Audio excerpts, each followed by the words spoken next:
생신한 나무와 과일들은 건강에 좋은 영향을 주는 것으로 해서 식생활에 널리 이용되고 있습니다. 특히 이 미나리는 간보에 좋은 작용을 하는 것으로 알려져 있습니다.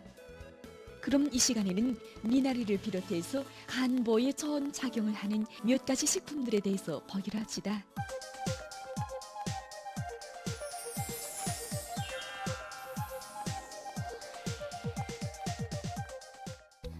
간은 인체에서 제일 큰 장기라고 말할 수 있습니다. 그래서 사람들 속에서는 정상적이던 간이 간장질병으로 또 불치병으로 넘을 때까지도 별로 아픔을 느끼지 못합니다. 때문에 평소에 간을 잘 보호하는 것이 매우 중요합니다.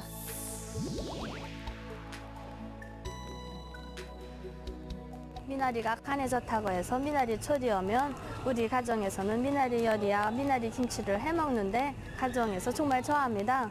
아이는 미나리 물을 우려 미나리 차를 해주는데 소화 기능이 개선되는 게 정말 알립니다. 미나리에는 콜린, 메티오닌, 비타민C를 비롯해서 간보에 좋은 여러 가지 성분들이 많습니다. 이런 것으로 해서 미나리는 열물 내기, 항산화 작용을 하며 지방간을 예방하는 작용도 합니다. 또한 간세포의 괴사를 막고 재생을 촉진하며 단백, 지방, 탄수화물의 대사를 개선합니다. 때문에 미나리로 미나리 김치와 미나리 무침을 비롯해서 여러 가지 음식들을 만들어 이용하는 것과 함께 미나리 액수를 비롯한 고려약들을 쓰면 간보에 좋습니다.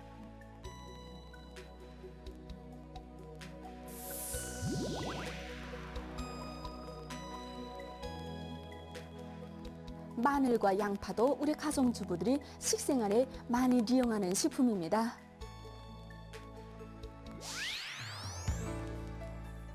마늘은 알리신과 셀렌의 원천입니다. 알리신은 면역계통에 침투하는 병원체를 차단하고 또 셀렌은 해독 과정을 촉진합니다. 그래서 간에 주는 부하를 훨씬 줄이고 소화기 계통을 개선하는 데 도움을 준다고 합니다.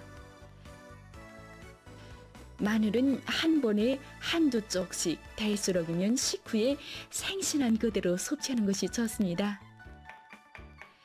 마늘을 요리에 이용할 때에도 다진 후 10분 정도 있다가 요리에 넣는 것이 좋습니다. 양파에는 알리신뿐 아니라 여러 가지 유용 성분들이 들어있어 간의 정상 기능을 좋게 합니다. 양파는 생신한 그대로 섭취할 수도 있지만 위장 장애가 있는 사람들은 위아픔이나 위경련과 같은 증상이 나타날 수 있기 때문에 될수록이면 볶아 먹는 것이 좋습니다.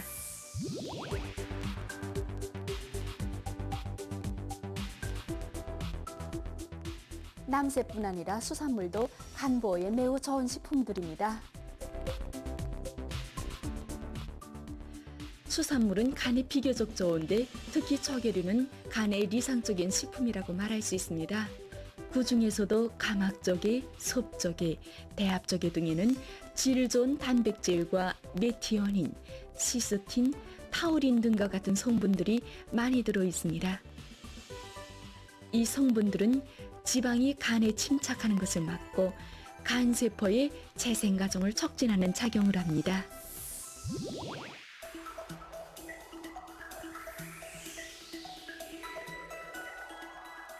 일명 민물인삼이라고 부르는 미꾸라지도 간보에 매우 좋은 식품입니다. 미꾸라지에는 메티오닌과 비타민 B2 그리고 아미노산인 타우린 등이 많이 들어 있습니다. 미꾸라지에 들어있는 메티오닌이라는 성분은 같은 민물고기인 잉어나 붕어에 비해서 1배 반이나 많다고 합니다. 메티오닌은 유기체의 성장 발육과 간장의 지방 침착을 막는 데서 중요한 역할을 합니다. 미꾸라지에는 또한 비타민 B2이 메기나 붕어에 비해서 거의 2 내지 4배 정도 들어있는데 이런 것으로 해서 간장의 톡풀이 작용에 효과적이라고 합니다. 특히 미꾸라지의 약효능에서 가장 주목받는 물질의 하나가 바로 타우린입니다. 하우리는 열물 분비를 촉진하고 간세포의 재생과 보호 능력을 가지고 있습니다. 이런 미꾸라지를 수어탄우나 미꾸라지죽 그리고 미꾸라지 영양액 등으로 생활에 널리 이용한다면 보다 원기왕성한 몸으로 생활해 나갈 것입니다.